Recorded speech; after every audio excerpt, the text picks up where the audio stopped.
Hi guys, it's me again, Rochelle, and today another vlog tayo. Sunday ngayon at naisipan kong maggala or hindi siya maggagala. Actually, may bibilin lang tayo. Gusto ko kasi bumili ng snacks. Before nga tayo umalis, tayo muna magpaganda. First thing gagawin natin ay magpahid ng sunscreen. Itong sunscreen ko ay sponsored by Sheena. Binigay na niya sa akin yan. Thank you, Sheena, kasi wala akong sunscreen at ngayon ay tag-init na dito sa Dubai. So, we need sunscreen para hindi tayo mangitim at 50 SPF po yan. Kaya, hindi tayo mangingitim dyan. Anyway, hindi naman tayo masyadong exposed lagi sa sun kasi nga office at bahay tayo lagi. Na-expose lang ako kapag naggagala nga ako, guys. At ito nga pala, guys, ito pag ginamit mo itong sa Belo na sunscreen, hindi siya malakit, guys. As in, hindi kagaya ng ibang mga sunscreen ay malakit siya at namumuti sa mukha mo. Pero ito, para ka na nagpahid ng moisturizer sa mukha mo. Pagkatapos ko nga ipahid yung cream, ay pinatuyo ko muna ito sa electric fan para sa ganun ma-absorb niya talaga yung sunscreen. Ang next naman natin gagamitin ay ang Wet and Dry Compact Powder ng Flormar. Ang kinagandahan dito is pwedeng gamitin yung sponge ng wet or dry. It depends sa'yo kung anong gusto mong gamit. Pero minsan ko lang naman kasi ginagamit yung sponge ko. So usually ang ginagamit ko yung brush ko. Yung brush ito is since 2012 pa ata nung nasa Pilipinas pa ako. Ang shade nga pala nitong powder ko ay Caramel Peach. Bagay na bagay sa color ng skin ko. Ang next is yung Brow Microfiller Pen natin.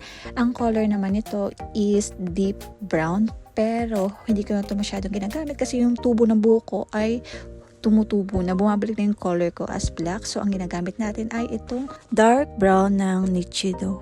Binili ko to sa Pilipinas nung ako yung nagbakasyon. Kaya, mahaba pa siya. Pagka ang color ng buhok ko is bumabalik sa black, ito na talaga yung ginagamit ko. Pero kapag may kulay ang buhok ko, itong Brow Microfiller Pen ang gamit ko. At saka pa naglalagay nga pala ako sa kilay, yung dulo lang ang nilalagyan ko kasi yun lang yung parang may biyak. Ewan ko ba, namana ito sa side ng daddy ko na biyak yung nasa dulo. Kaya madali ako makapagkilay. Ganun lang kasi, walang ka-effort. Kasi tingnan naman ninyo, dulo lang talaga. Tapos na ako, ganyan lang talaga ako magkilay. No, diba? Sa dulo lang. Ang gamit ko namang blush yun, guys, ay Flormar din. At ang shade niya ay Bake Blush On. Bagay ito sa mga morena or ang mga color is tan. Kaya ko siya nagustuhan kasi may pagka malatuloy, may pagka orange ang shade niya at yun ang gusto ko. Ayoko kasi nung sobrang pink, guys, parang feeling ko bata lang. Pero ito talaga gusto ko yung ganyang color lang kasi parang hindi masyadong halata. Kaya ako nagbablush kasi nga maputla yung mukha ko. Kaya sa mga babae dyan, para hindi tayo maputlang tingnan, mag-blush on tayo para fresh tayong tingnan, guys. After ng ating blush on ay ang lipstick, guys. Ang brand naman nito ay Wet n Wild. So, ang shade naman nito, guys, is Sandstorm. Semi-matte ito. Kasi nakalagay sa lipstick is matte to, pero hindi naman siya ganun ka-matte, guys. Kasi may pagka-glossy pa rin siya or may pagka-moisturize pa rin yung lipstick niya. Kaya hindi mo masasabi na 100% na matte ito. Pero pag naglalagay din ako ng lipstick, guys, naglalagay din ako ng moisturizer sa lips para sa ganun hindi dry yung aking lips. At meron nga akong nabili sa may Shein na moisturizer, collagen siya para daw sa ganun is maging healthy look daw ang lips ko. Pero so far naman, dahil hindi naman everyday ako nagko-collagen, I mean yung lips, hindi ko naman nagagamit yung moisturizer na yun, hindi ko nakikita pa yung effect nun sa lips ko. Kasi, bibira din naman kasi ako maglagay ng lipstick. Kumbaga in a day, isang beses lang ako magli-lipstick, guys. Full day ko na yun. At wala na, sa susunod na araw na ulit ako magli-lipstick. Kumbaga, one time lang talaga ako nagli-lipstick in a day. At ito nga yung sinasabi ko sa inyo, guys, na nabili ko sa Shein na collagen daw, kuno. Kasi, kaya sinasabi kong kuno kasi parang hindi ko naman nakikita yung effect niya sa akin. For final touch guys, ay maglalagay na tayo ng cream sa buhok. Ito ginagamit ko para sa ganun hindi madry yung aking buhok. At may tatlo nga akong ginagamit guys. Yung isa is yung protection sa color na binigay sa akin ng friend ko nung birthday ko. Tapos yung isa, with rest na sun protection. Tapos may isa pa na with rest na para bumango yung buhok mo guys. At ito yung madalas na ginagamit ko. Kaya nga paubos na nga ito guys. Kailangan na natin bumili. Nabili ko ito. Saan ko nga ito nabili? Nabili ko lang ito sa Carrefour. Actually kahit saan marami kayo ay hindi siya sa Carrefour. Sa isang Filipino shop ko pala ito nabili guys.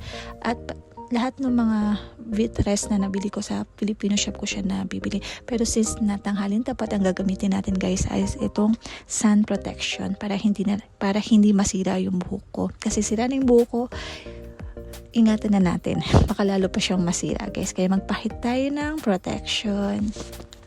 Habang pinapahid ko to, bango-bango ako sa sarili ko kasi nga ang buhok talaga kapag mabango ang buhok mo guys, feeling mo ang bango-bango talaga lalo na hindi ako naligo. O diba nalaman nyo pa na hindi ako naligo. O ito na yung final look ko guys. Sobrang init naman ng panahon ngayon at talagang katanghalian tapat talaga ako. Lagi umaalis ng bahay. Ewan ko ba ba't gusto ko ang tanghaling tapat. Gusto ko talagang umitim. Charot. At ang una ko nga pinuntahang shop ay ang Eviso. Dito ako madalas nakakabili ng aking stocks kasi kung makikita nyo, ang daming nakailera mga stocks. Pero ang iba dyang stocks ay maninipis. Pero yung iba makakapal. Pag nakachamba ka ng stocks na makapal, swerte mo. Pero ang problema naman ngayon sa akin is yung size niya. May nakita ako dyan. Pero ang problema niyan ay yung size sa bewang. Dati nung sobrang payat ko guys, kasyang-kasya sa akin yung mga ganyang size nila. Pero ngayon talaga hindi lumalapad ang aking bewang. Nagtanong nga ako dyan sa seller kung meron silang big size pero sabi nila yan na lang talaga ang natitirang size kaya naka-promo daw. So ngayon, ang ending nito, wala akong nabiling stocks dyan sa shop na yan. Kaya after nyan ay hindi na ako nag-ikot-ikot pa dahil dumiretso na ako sa ibang shop. So ang shop na pinuntahan ko is yung Max naman. Pero ang problema naman doon sa Max ay wala. Lipat tayo ng ibang shop. Salon tuloy. Ibang shop. Kasi walang nagkasya sa akin doon sa pinagbibilang ko ng stocks. So lipat tayo. Kailangan ko talaga ng stocks. Kasi tumataba talaga ako.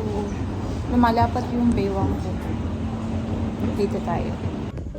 Pagpasok ko nga dito sa Max Shop ay marami ako nakitang magagandang mga damit. Especially itong blue to, akala ko pwede ko siya ipang uniform pero nakita ko masyado namang bulaklakin ito. Baka mamaya ay mabigyan na ako ng warning letter nito ng 8 namin.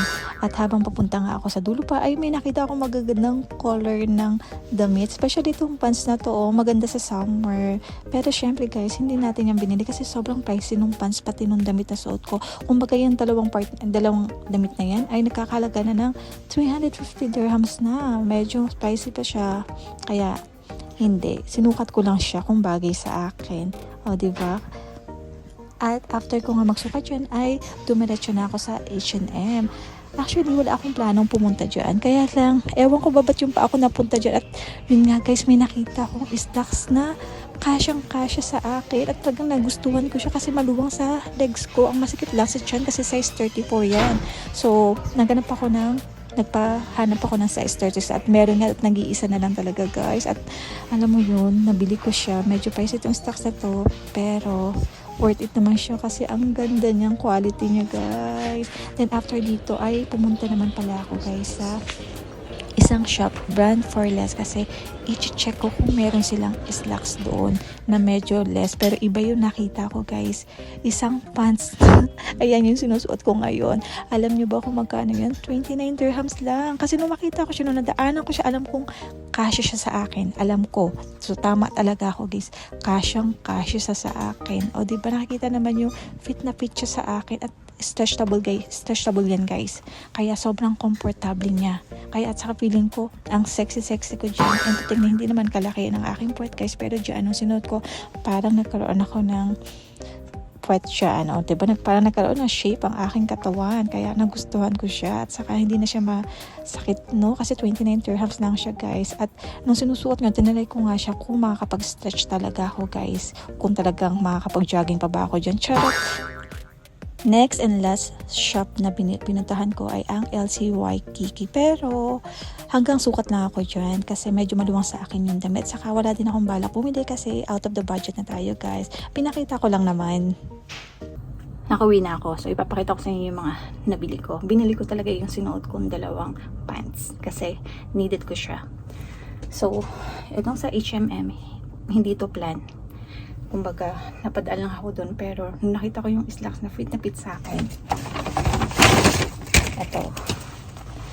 Kita nyo. Nagkasya sa akin. So, 36 yung size. Nung unang sinukat ko, 34. Sabi ko, sana walang 36 para hindi ko siya bilhin. So, merong size na 36 at nag-iisa nga lang siya.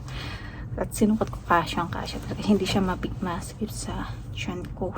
At yung length yung kasyang-kasya sa akin. Kaya, binili ko. Pricey siya kasi hindi siya naka-discount. Naka-regular price siya. So, yung price niya is 149 dirhams. Ito yung expensive na nabili kong slacks. Okay. Pero need kasi sa work. So, mag-invest ka kapag needed mo. Kasi una-una, yung work ko, yun ang nagbibigay sa akin ng pera. Diba? Kaya, okay lang yun. Tapos yung isa, napadaan ako sa may brand for less kasi check ko kung meron silang slacks doon para ma-return ko. Sana kung merong maganda doon, i-return ko itong nakuha ko. Pero iba yung nakita ko. Ito nga, 29 dirhams siya. Diba? Nakita naman yun na sinukot ko siya. Anyway, yun lang pinamili ko ngayon. Kota ko today. Kaya mananahimik na ako. Anyway lang, and bye-bye. See you again on my next vlog. And please do subscribe sa lahat po naman hindi pa nakakapag-subscribe and like this video. Yun lang. Bye!